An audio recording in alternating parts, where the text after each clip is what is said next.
नमस्कार, स्वागत है आपका एनबी न्यूज पर। आपके साथ मैं हूं प्रगति और आप देख रहे हैं अपनों उत्तराखंड। बुलेटिन की शुरुआत करते हैं। उत्तराखंड के कैंची धाम का स्थापना दिवस समारोह 15 जून को मनाया जाएगा। इसको लेकर उत्तराखंड सरकार ने तैयारियां भी शुरू कर दी है।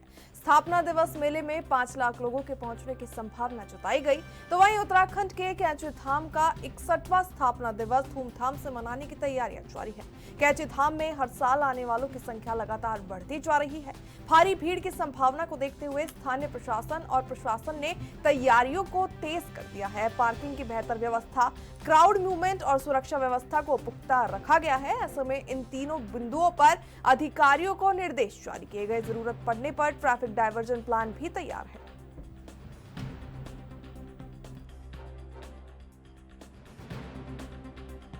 और ये राज्य के लिए भी बेहतर है।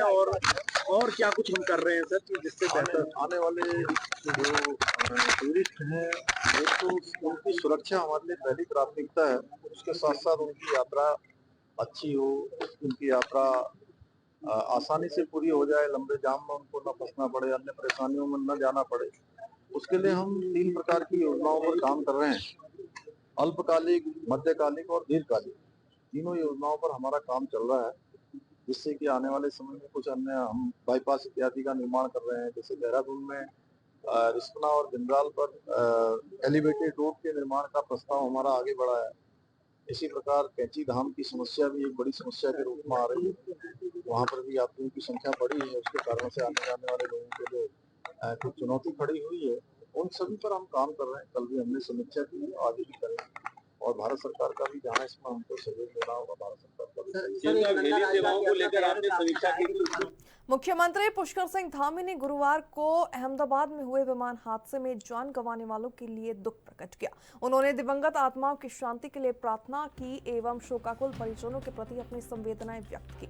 मुख्यमंत्री ने कहा कि ये हादसा देश और विश्व के लिए अत्यंत दुखद एवं पीड़ादायक हादसा है।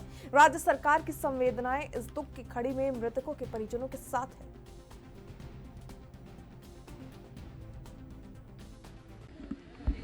बहुत ही हृदय विदारक घटना अहमदाबाद में, गुजरात में हुई है, जिसमें अनेक लोगों की जान चली गई है। मैं सभी दिवंगत आत्माओं को भगवान से प्रार्थना करूंगा कि उनको शांति प्रदान करें, अपने श्री चरणों में स्थान दें। और उनके परिवार के लोगों को, जिनको असमय इतने बड़े दुख का सामना करना पड़ा है, उनके जीवन में बड़ा कष्ट आया है, भगवान उन सबको शक्ति दे।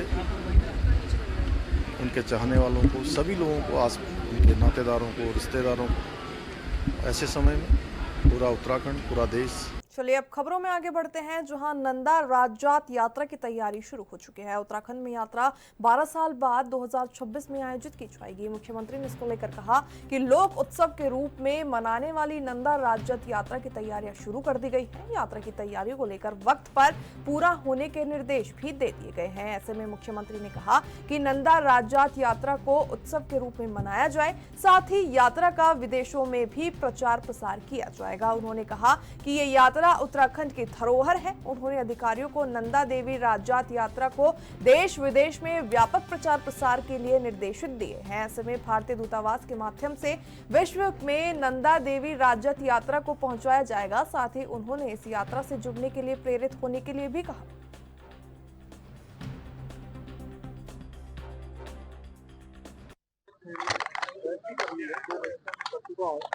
और राजजात यात्रा भी हमारे पूरे राज्य का एक महाकुंभ जैसा है और उसमें बड़ी संख्या में लोग भाग लेते हैं। वहाँ का अपना स्ट्रक्चर है, सड़कों की व्यवस्थाएं हैं, आसपास के क्षेत्र है, पेयजल है, पार्किंग है, सभी प्रकार से हम उसको दुरुस्त करने पर काम कर रहे हैं। मुख्यमंत्री पुष्कर सिंह धामी ने आईटीबीपी के हिमाद्री ट्रैकिंग अभियान 2025 को हरी झंडी दिखाकर रवाना किया। अभियान उत्तराखंड से लद्दाख तक 1032 किलोमीटर की कठिन यात्रा तय करेगा। सीएम ने इसे साहस, सुरक्षा और संस्कृति संरक्षण का प्रतीक बताया। कार्यक्रम में अहमदाबाद विमान हादसे में दिवंगतों को श्रद्धांजलि अर्पित की गई। तो वहीं अभियान के तहत 27 घाटियां, 27 दर्रे पार किए जाएंगे और लगभग 3.5 लाख पौधे वितरित होंगे। सीएम ने सैनिकों के कल्याण के लिए सरकार की योजनाएं भी गिनाई। मौके पर आईटीबीपी अधिकारियों और जवान भी मौजूद रहे।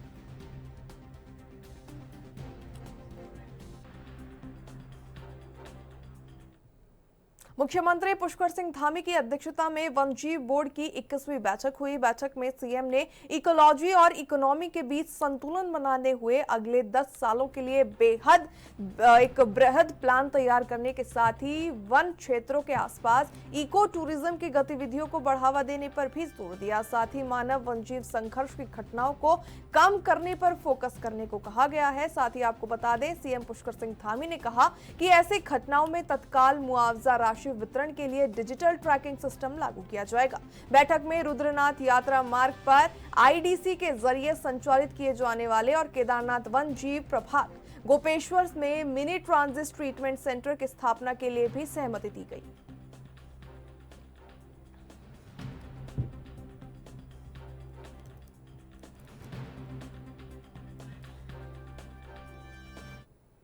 मुख्यमंत्री पुष्कर सिंह धामी ने प्रदेश में हुई सभी हेली दुर्घटनाओं का ऑडिट करने के निर्देश दे दिए हैं। इनमें गत वर्षों में हुई हेली दुर्घटनाएं भी शामिल हैं। उन्होंने यूकाडा को राज्य में अगले 10 वर्षों की हेली सेवाओं की कार्य योजना बनाने और भविष्य में केवल डबल इंजन हेलीकॉप्टर संचालन के लिए ठोस नीति बनाने के निर्देश दिए।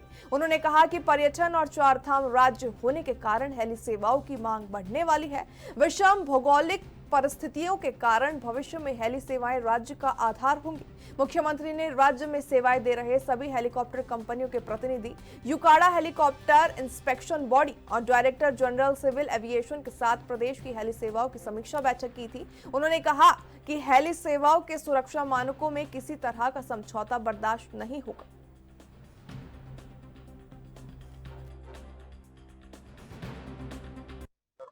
हमने कहा है कि हर हालत में सुरक्षा हमारे लिए सर्वोच्च प्राथमिकता है और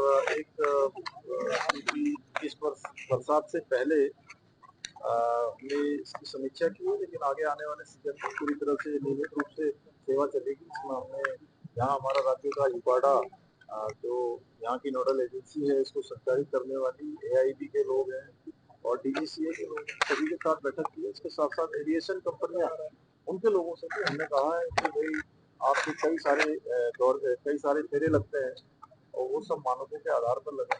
सबसे पहले उनका जो सुरक्षा के मानक होते हैं, उन मानकों का पूरी तरह से पालन हो, उनकी फिटनेस इत्यादि हो, और साथ में जो हमारे उच्च हिमालयी क्षेत्र है, हाई एल्टीट्यूड वाले। भारतीय जनता पार्टी के प्रदेश महामंत्री आदित्य कोठारी ने प्रधानमंत्री नरेंद्र मोदी के 11 साल के कार्यकाल को ऐतिहासिक करार दिया है। कोटद्वार में पत्रकारों से बातचीत करते हुए आदित्य कोठारी ने कहा कि प्रधानमंत्री नरेंद्र मोदी के नेतृत्व में विदेश में भारत की छवि एक मजबूत राष्ट्र के रूप में विकसित हुई है। ऐसे में साथ ही उन्होंने बताया कि आंतरिक सुरक्षा में भी देश मजबूती के साथ आगे बढ़ रहा है।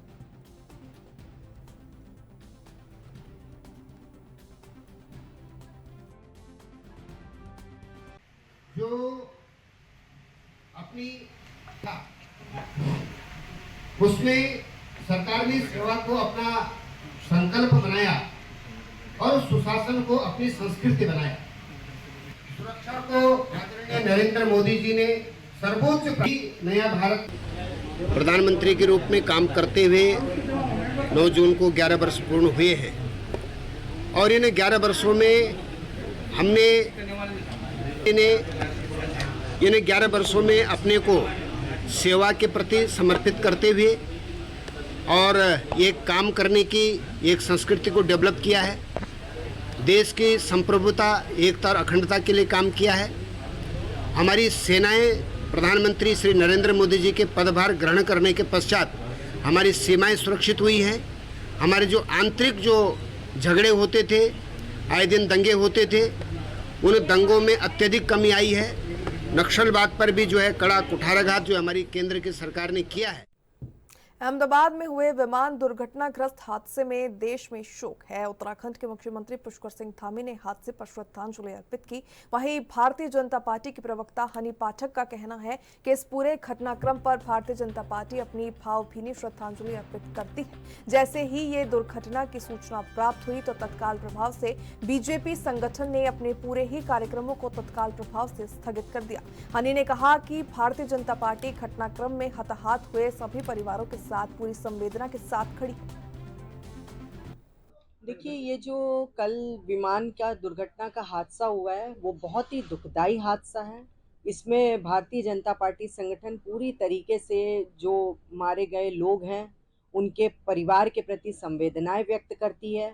और जहां तक कार्यक्रमों की बात है तो भारतीय जनता पार्टी संगठन ने कल जो ये दुखद हादसा हुआ है हमारे यहाँ, उसको लेकर तत्काल प्रभाव से जितने भी भारतीय जनता पार्टी संगठन के कार्यक्रम थे उसको स्थगित करी है और सच्ची श्रद्धांजलि अर्पित कर रही है। तो ये जो कल विमान दुर्घटनाग्रस्त हादसा है, इसको लेकर हमारी पूरे परिवार वालों के साथ, जो दुखद घटना हुई है उनके परिवार वालों के साथ पूरी संवेदनाएं व्यक्त।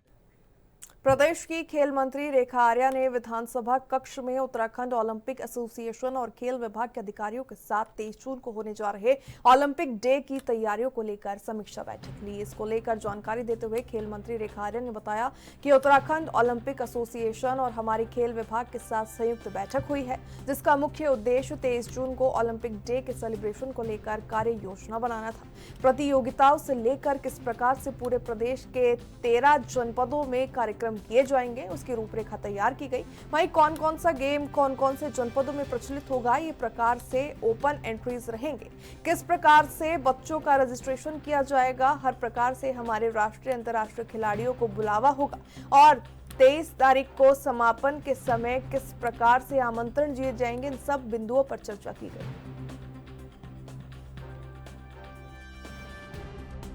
आज उत्तराखंड ओलंपिक एसोसिएशन और हमारे खेल विभाग के संग में एक संयुक्त बैठक की गई है और बैठक का मुख्य उद्देश्य जो है वो 23 जून को जो हमारा ओलंपिक डे होता है उसके सेलिब्रेशन को लेकर एक तैयारी बैठक की गई है। अभी बहुत सारे बिंदु चर्चा का हिस्सा बने हैं, जिसमें प्रतियोगिताओं से लेकर किस प्रकार से पूरे प्रदेश भर में 13 जनपदों में कार्यक्रम किए जाएंगे, उसकी रूपरेखा की अभी चर्चा की गई है। अभी फाइनलाइज नहीं किया गया है किस किस प्रकार की प्रतियोगिता कौन कौन से जनपदों में रहेंगी, कौन कौन सा गेम कौन कौन से जनपद में प्रचलित हैं, किस प्रकार से ओपन एंट्रीज रहेंगी, किस प्रकार से बच्चों का रजिस्ट्रेशन रहेगा, किस प्रकार से हमारे चाहे वो राष्ट्रीय अंतर्राष्ट्रीय स्तर के खिलाड़ियों को फाइनल डे यानी कि 23 तारीख को समापन के समय में किस प्रकार से किन किन को आमंत्रण रहेगा। विकसित कृषि संकल्प अभियान के तहत विवेकानंद पर्वतीय कृषि अनुसंधान संस्थान को विशेषज्ञों और वैज्ञानिकों की 7 टीमों ने गांव-गांव जाकर किसानों से सीधा संवाद किया। इस दौरान टीमों ने किसानों को उन्नत कृषि तकनीकों की जानकारी दी और उनकी समस्याओं और सुझावों को भी गंभीरता से सुना। संस्थान के निदेशक ने बताया कि अभियान के दौरान कुल 424 गाँवों में 6,845 ग्रामीण किसानों से संपर्क साधा गया। टीमों ने केंद्र और राज्य सरकार की योजनाओं की जानकारी साझा की और किसानों द्वारा किए जा रहे नवाचार और प्रयोगों की भी जानकारी ली। इसके साथ ही खेती से जुड़े शोध और फीडबैक भी एकत्रित किए गए, जो भविष्य की नीति और तकनीकी विकास के लिए उपयोगी साबित होंगे।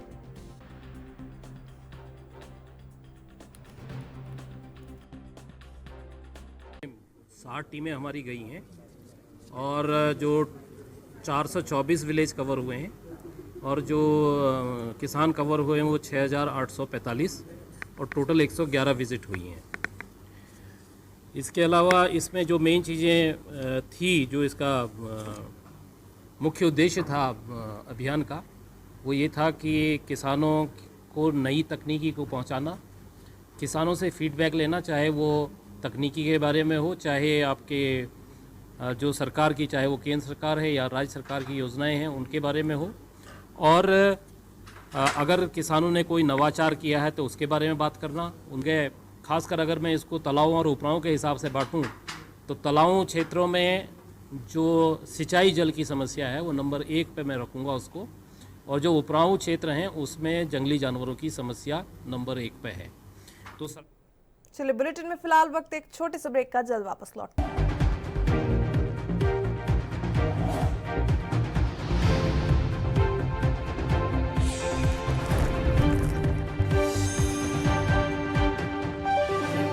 ब्रेक के बाद एक बार फिर से आप सभी का स्वागत है। खबरों की रफ्तार को आगे बढ़ाते हैं, जहां केंद्र सरकार द्वारा जारी पूरे राष्ट्र में विकसित कृषि संकल्प अभियान गतिमान है, जिसके चलते कृषि विभाग, उद्यान विभाग, पशु विभाग जैसे अनेक संबंधित विभाग गांव-गांव पहुंचकर सरकार की ओर से चलाई जा रही सरकारी योजनाओं के बारे में किसानों को जानकारी मुहैया करा रहे हैं।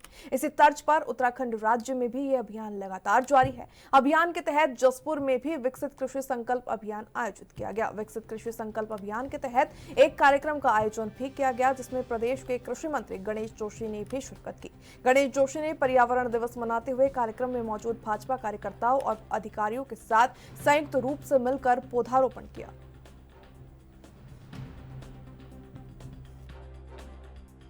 प्रधान देश है। देश की जीडीपी में कृषि का योगदान 19.6% है। मोदी सरकार इसको आगे ले जाना चाहती है। प्रधानमंत्री मोदी जी के मार्गदर्शन में कृषि मंत्री शिवराज सिंह चौहान जी के नेतृत्व में पूरे देश के अंदर ये अभियान 29 तारीख से शुरू हुआ है। 12 तारीख तक आज ये हमारे प्रदेश को हम आगे इसमें आगे हमने बढ़ाया। आज कृषि को हम विज्ञान को जोड़ना चाहते हैं। पहले देखने में आता था कि वैज्ञानिक दिल्ली में बैठकर, बड़े शहरों में बैठकर वहाँ टेस्टिंग करते थे। हमने कहा कि आपकी प्रयोगशाला हमारे किसान की मट्टी है, किसान का खेत है। उस खेत में कितना जिंक है, कितना कार्बन है, इसको वहाँ पर जाकर आप टेस्ट करेंगे। प्रदेश में एक पेड़ मां के नाम अभियान की शुरुआत हो गई है, जिससे भाजपा कार्यकर्ता प्रदेश भर में एक पेड़ मां के नाम लगाएंगे, जिसको लेकर भाजपा प्रदेश अध्यक्ष महेंद्र भट्ट ने कहा कि 5 जून को विश्व पर्यावरण दिवस के इससे शुरुआत हो चुकी है, जो 16 जुलाई हरेला तक ये कार्यक्रम चलाया जाएगा, जिसमें पार्टी के सभी कार्यकर्ता एक पेड़ मां के नाम लगाएंगे। इसके साथ ही केंद्र की मोदी सरकार के 11 साल के कार्यक्रमों को भी जारी रखा जाएगा।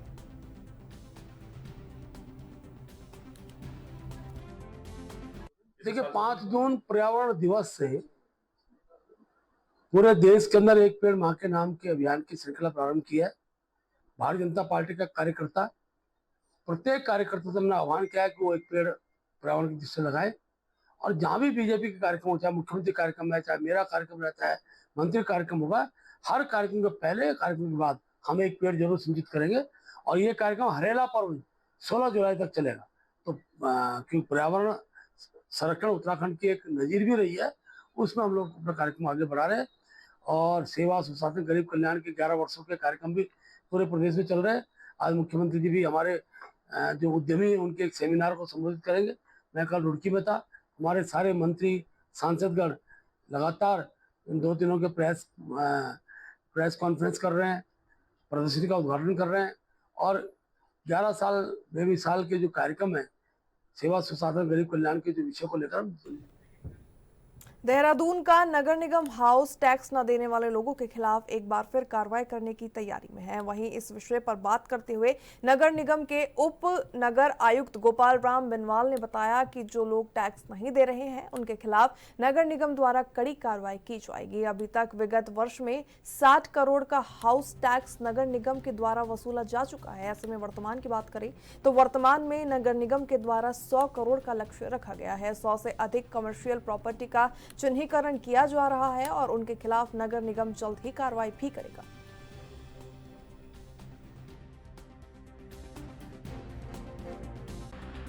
नगर निगम देहरादून के अंतर्गत अभी तक जो हाउस टैक्स वसूला जा रहा था, वो लगभग जो विगत वर्ष का आंकड़ा है 60 करोड़ के लगभग वसूल किया गया है।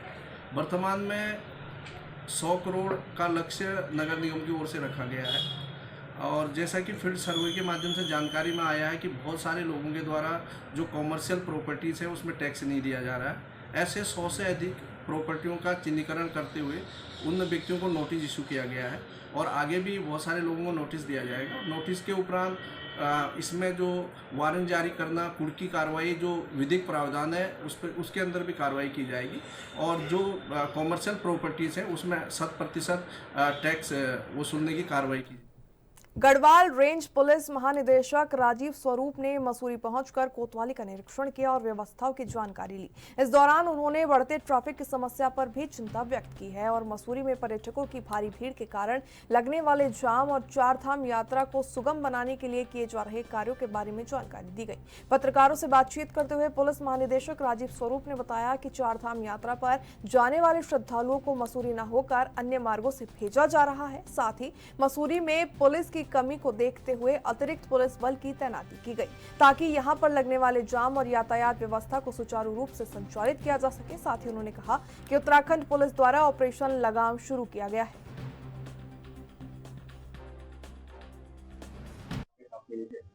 देखिए, ये हमारा जो ऑपरेशन है वो ऑपरेशन लगाम है। इसकी शुरुआत हमने पिछले हफ्ते से की है। अभी 10 दिन तक ये से ज़्यादा इसका ड्राइव का समय हुआ है।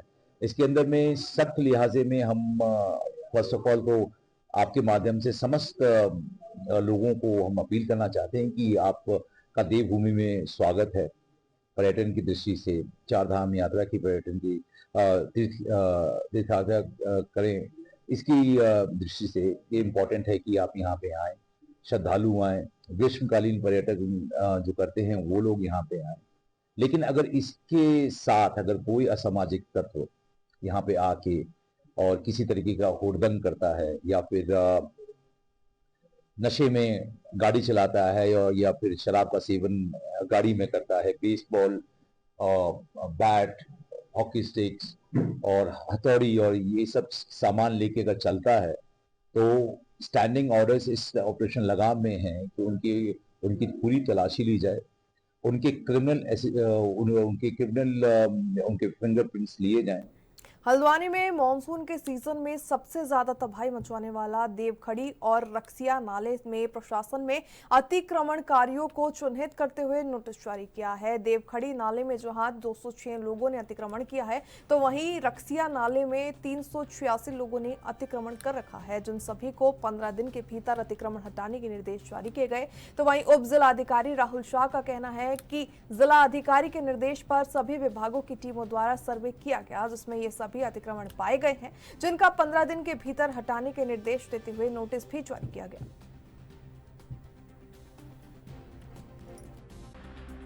देवखड़ी नाले में और कलसिया नाले में और एवं रक्सिया नाले में जिलाधिकारी महोदय द्वारा जांच समिति गठित किया गई थी, जिसके माध्यम से नालों पे जो अतिक्रमण उसको चिन्हित किया जाना था। उक्त समिति में आपके जीआईएस एक्सपर्ट भी थे, आपके जियोलॉजिस्ट भी थे, सिंचाई विभाग के अधिकारी थे, वन विभाग के अधिकारी थे, नगर निगम के अधिकारी थे और राजस्व विभाग के अधिकारी थे। सभी के द्वारा संयुक्त रूप से निरीक्षण किया गया। निरीक्षण में देवखड़ी नाले में 206 अतिक्रमण अभी तक चिन्हित कर दिए गए हैं, उन सभी को नोटिस दिया जा रहा है। इसके अलावा रक्सिया नाले में 386 अतिक्रमण चिन्हित किए गए हैं, उन सभी को नोटिस दिया जा रहा है। जो भी अतिक्रमण अतिक्रमण करता है उनको 15 दिवस का समय दिया गया, अपना अतिक्रमण समय हटाएं, अगर नहीं हटाते हैं तो बलपूर्वक। चलिए फिलहाल के लिए अपने उत्तराखंड में इतना ही, मुझे दीजिए इजाजत।